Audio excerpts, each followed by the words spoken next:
বন্ধুরা, তোমাদের জন্য আজকে নিয়ে এসেছি সুন্দর একটি মাছের রেসিপি। তার আগে তোমরা অবশ্যই আমাদের চ্যানেলটি সাবস্ক্রাইব করে রাখো। চলো দেখা যাক এখন কি বানানো যায়। এই যে আমি একটা বড় মাছ ধরে নিয়ে এসেছি, এটাকে এখন আমি সুন্দর করে কেটে পরিষ্কার করব।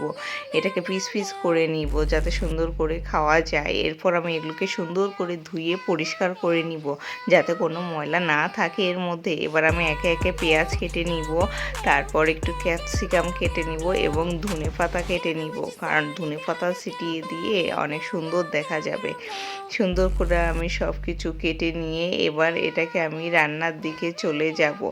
রান্না করতে কিন্তু এগুলো অবশ্যই প্রয়োজন হবে। তার আগে বন্ধুরা তোমরা প্লিজ কিন্তু সাবস্ক্রাইব করবে। এরপর আমি সবগুলো মশলা একে একে হামালদিস্তা দিয়ে পিষে নিব।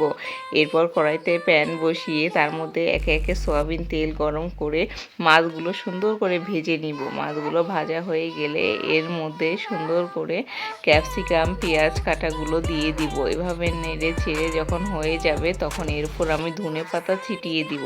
দেখো বন্ধুরা, দেখতে কি সুন্দর হয়েছে, ওয়াও, খেতেও ইয়াম্মি হয়েছে। বন্ধুরা প্লিজ তোমরা আমার চ্যানেলটা সাবস্ক্রাইব করবে। থ্যাংক ইউ, ধন্যবাদ তোমাদের।